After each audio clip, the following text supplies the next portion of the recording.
तेज, सही, सटीक खबर। डिजिटल युग की हर खबर आप देख रहे हैं। Human right and anti corruption सच है तो दिखाएंगे जरूर। नमस्कार और स्वागत है आपका हमारे विशेष समाचार बुलेटिन में। मैं हूं आरुषि और आइए डालते हैं आज की 10 बड़ी और महत्वपूर्ण खबरों पर एक नजर। शुरुआत करते हैं प्रधानमंत्री नरेंद्र मोदी के गुजरात दौरे से। पीएम मोदी ने कल और आज गुजरात में विभिन्न विकास परियोजनाओं का उद्घाटन किया और कई योजनाओं का शिलान्यास भी किया।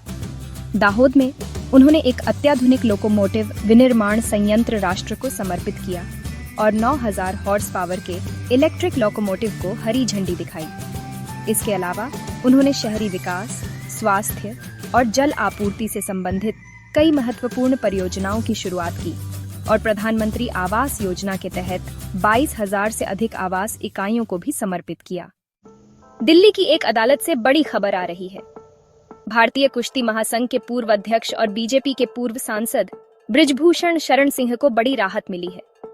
दिल्ली की पटियाला हाउस कोर्ट ने उनके खिलाफ दर्ज पॉक्सो मामले को बंद करने की दिल्ली पुलिस की क्लोजर रिपोर्ट को स्वीकार कर लिया है। इसका मतलब है कि नाबालिग महिला पहलवान द्वारा लगाए गए यौन उत्पीड़न के आरोपों पर अब कोई आगे की कार्रवाई नहीं होगी। मौसम का हाल। केरल में भारी बारिश का दौर जारी है, खासकर मध्य और उत्तरी इलाकों में, जिससे सामान्य जनजीवन अस्त व्यस्त हो गया है और निचले इलाकों में बाढ़ आ गई है। मौसम विभाग ने आज से बारिश की तीव्रता में कमी की उम्मीद जताई है। भारत अवैध अप्रवासियों को लेकर सख्त रुख अपना रहा है।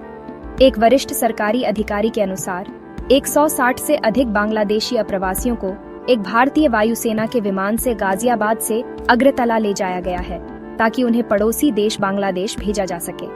इस साल अब तक 295 अवैध बांग्लादेशियों को वापस भेजा गया है और राजस्थान से भी यह प्रक्रिया शुरू कर दी गई है।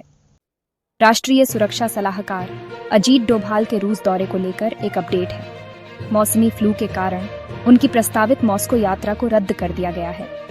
उन्हें 27 से 29 मई तक रूस के मॉस्को में होने वाली सुरक्षा मुद्दों पर उच्च प्रतिनिधियों की 13वीं अंतर्राष्ट्रीय बैठक में भाग लेना था। धार्मिक और ज्योतिषीय खबरों में आज शनि जयंती मनाई जा रही है। ज्येष्ठ माह की अमावस्या तिथि को पड़ने वाले इस पर्व को शनिदेव के जन्म दिवस के रूप में मनाया जाता है। ज्योतिषियों का कहना है कि आज कुछ राशियों को करियर और कारोबार में तरक्की मिल सकती है और अपार धन, पद और प्रतिष्ठा मिलने के योग हैं। कोरोना वायरस को लेकर चिंताजनक खबर। देश में कोरोना के मरीजों की संख्या फिर से 1000 के पार हो गई है। मुंबई और केरल में कोविड के सबसे ज्यादा एक्टिव केस हैं।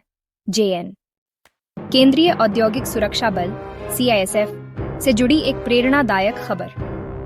सीआईएसएफ की सब इंस्पेक्टर गीता समोटा बल के 52 साल के इतिहास में माउंट एवरेस्ट फतह करने वाली पहली महिला बनी है। उन्होंने 19 मई को यह ऐतिहासिक उपलब्धि हासिल की। मानसून अब धीरे धीरे देश के अन्य हिस्सों की ओर बढ़ रहा है। केरल में दस्तक देने के बाद अब मानसून महाराष्ट्र और गुजरात तक पहुंच गया है। गुजरात के कई इलाकों में तेज हवाओं के साथ बारिश दर्ज की गई है।